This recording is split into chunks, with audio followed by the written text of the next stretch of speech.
مسیح یسوع کے پاک فتامان جلالی بابرکت نام میں آپ سب کو سلام۔ ہم خداوند کے نہایت شکر گزار ہیں کہ خداوند نے آج پھر ہمیں اپنے کلام اقدس میں سے سیکھنے کا موقع بخشا، اور آج ہم خداوند کے زندہ پاک کلام میں سے منادی کا فریضہ مضمون ہے ہمارا، منادی کا فریضہ، اور اس میں سے ہم کلام اقدس میں سیکھیں گے مقدس پولس رسول کا تیموتھیوس کے نام لکھا ہوا دوسرا خط ہم پڑھتے ہیں، اور اس کا 4 باب اور اس کی پہلی آیت سے لے کر 8 آیت تک کا کلام اقدس میں سے سیکھیں گے۔ کلام اقدس میں مرقوم ہے، خدا اور مسیح یسوع کو جو زندوں اور مردوں کی عدالت کرے گا گواہ کر کے، اور اس کے ظہور اور بادشاہی کو یاد دلا کر میں تجھے تاکید کرتا ہوں کہ تو کلام کی منادی کر، وقت اور بے وقت مستعد رہ، ہر طرح کے تحمل اور تعلیم کے ساتھ سمجھا دے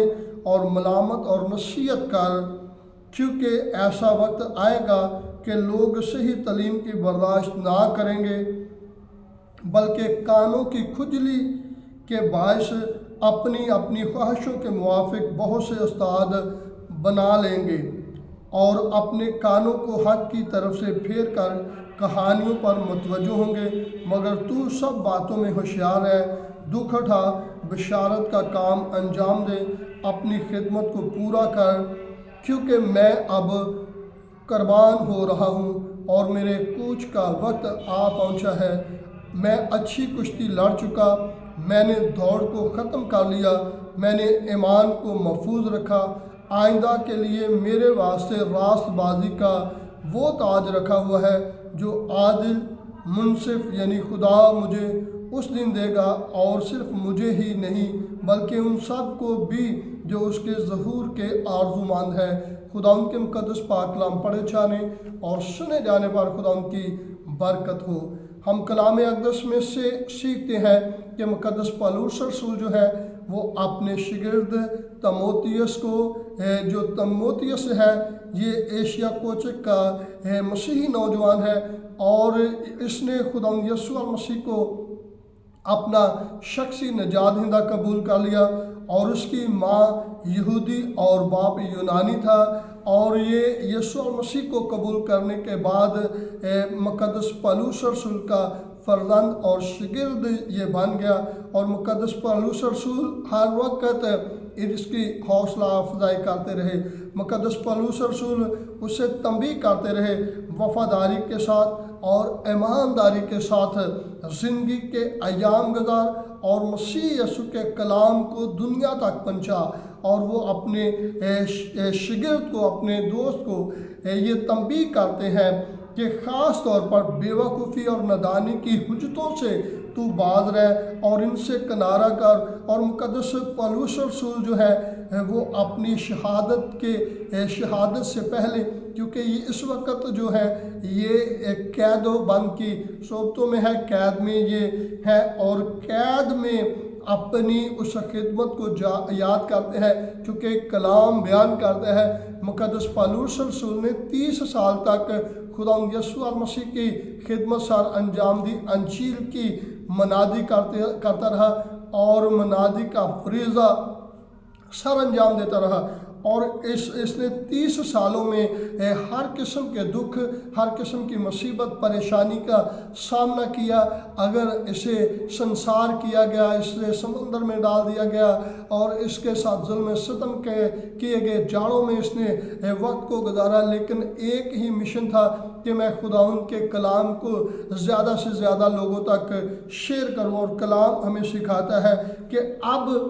اس کا مرنے کا وقت قریب ہے، اور رومی شہری ہونے کی وجہ سے اسے مصلوب نہیں کیا گیا بلکہ اس کا سر قلم کیا گیا۔ قید و بند کی اس حالت میں وہ اس بات کو واضح کرتا ہے کہ میں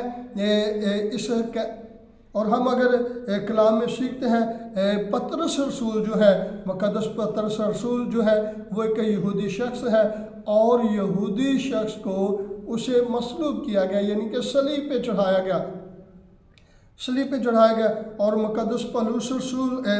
پطرس رسول جو ہے وہ کہتے ہیں کہ مجھے الٹا صلیب چڑھاؤ، اور کیونکہ وہ سیدھا سلیب مسیح کے برابری نہیں بلکہ کہتا ہے میں مسیح کا شاگرد ہوں، مجھے الٹا سلیب چڑھاؤ۔ اور ہم کلام اقدس میں سے سیکھتے ہیں یہ اپنے قید کی حالت میں مقدس پولس رسول جو ہے اپنے شاگرد تیموتھیوس کو قید کی حالت میں اس کلام کو لکھتے ہیں، اس خط کو لکھتے ہیں، اور وہ اس بات کو واضح کرتے ہیں کہ میں قیدی ہوں لیکن خدا کا کلام قید میں نہیں ہے۔ خدا کا کلام جو ہے وہ ہر وقت آزاد ہے، اور اس نے اپنے خطوں میں جب وہ قید میں تھے تو اس نے خطوں کے ذریعے اپنی منادی کو جاری رکھا، اور جیل خانہ میں جتنے لوگ تھے ان کو بھی مسیح یسوع کے کلام اقدس کی تبلیغ کرتے رہے اور اپنے شاگرد کو سمجھا رہے ہیں، وہ اپنے شاگرد کو بتلا رہے ہیں۔ اور کیا کہتے ہیں؟ کہتے ہیں اس تعلیم کی منادی کو، اس انجیل کی منادی کو اپنے ذہن میں رکھ لیں اور اسے وفاداری کے ساتھ، دنائی کے ساتھ، ایمانداری کے ساتھ اس کو تو لوگوں تک پہنچانا ہے۔ اور کلام ہمیں سکھاتا ہے کہ آج بہت زیادہ لوگ جو ہیں وہ اپنے پاس من گھڑت کہانیوں کے ذریعے سے لوگوں کو انکرج کرتے ہیں یا کلام سناتے ہیں یا وقت کو پورا کرتے ہیں، اور پولس رسول اس بات پہ اسے تنبیہ کرتا ہے کہ من گھڑت باتوں کی طرف نہیں بلکہ انجیل کو سمجھ، انجیل کو جان اور انجیل کو پھیلانے کا سبب بن۔ اور جب وہ اپنے اس آخری خط میں وہ لکھتے ہیں تو وہ اپنے شاگرد کو کہتے ہیں میں اس ذمہ داری کو احسن طریقے سے نبھا چکا ہوں، اب میں قربان ہونے جا رہا ہوں، اب اس دھرتی سے میرا کوچ ہو رہا ہے، میرا وقت ختم ہو رہا ہے، اور اب میں اپنے حقیقی مالک کے پاس جا رہا ہوں۔ اور وہ کہتے ہیں میں اچھی کشتی لڑ چکا، میں نے دوڑ کو ختم کر لیا، میں نے ایمان کو محفوظ رکھا۔ اور اب ان کی خدمت کے ایام کو دیکھیں، اس نے کس قدر ذمہ داری کے ساتھ، ایمانداری کے ساتھ اپنی خدمت کو انجام دیا، اور کہتے ہیں وہ میں اچھی کشتی لڑ چکا۔ اور اس نے موجودہ کنڈیشن کو نہیں کہ موجودہ کنڈیشن میں نے مسیح کا کام کر دیا، وہ اس بات کو بھی بیان کرتا ہے کہ جو میں نے ایک کام کر دیا ہے اب اس کام کے وسیلہ سے مجھے خدا جو منصف ہے، خدا کا بیٹا مسیح جو عدالت کرنے والا ہے، جو مسیح یسوع جو میرا نجات دہندہ ہے، وہ میرا انصاف کرے گا اور راست بازی کا وہ تاج مجھے دے گا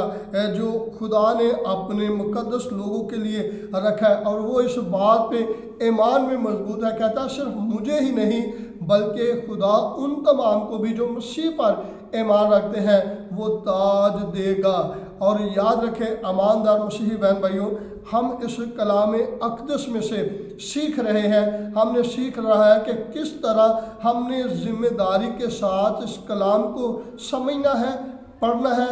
اور اس کو پہنچانا ہے اور اس پہ عمل کرنا ہے۔ اور یہ ہماری ذمہ داری ہے کیونکہ ہم انجیل کے پیغام کے گواہ ہیں، اور ہم جو گواہ ہوتا ہے وہ اپنی اس گواہی کو ذمہ داری کے ساتھ دوسروں تک پہنچاتا ہے۔ اور میری آپ سب سے گزارش ہے من گھڑت کہانیوں سے کنارہ کریں، اور جب آپ کلام کو سیکھ رہے ہیں یا سیکھا ہے تو اس بات کو، کلام کو بیان کریں جو سب کے لیے برکت کا سبب ہو۔ خدا اس کلام کے وسیلہ سے آپ کو اور ہم سب کو برکت دے۔ God bless you.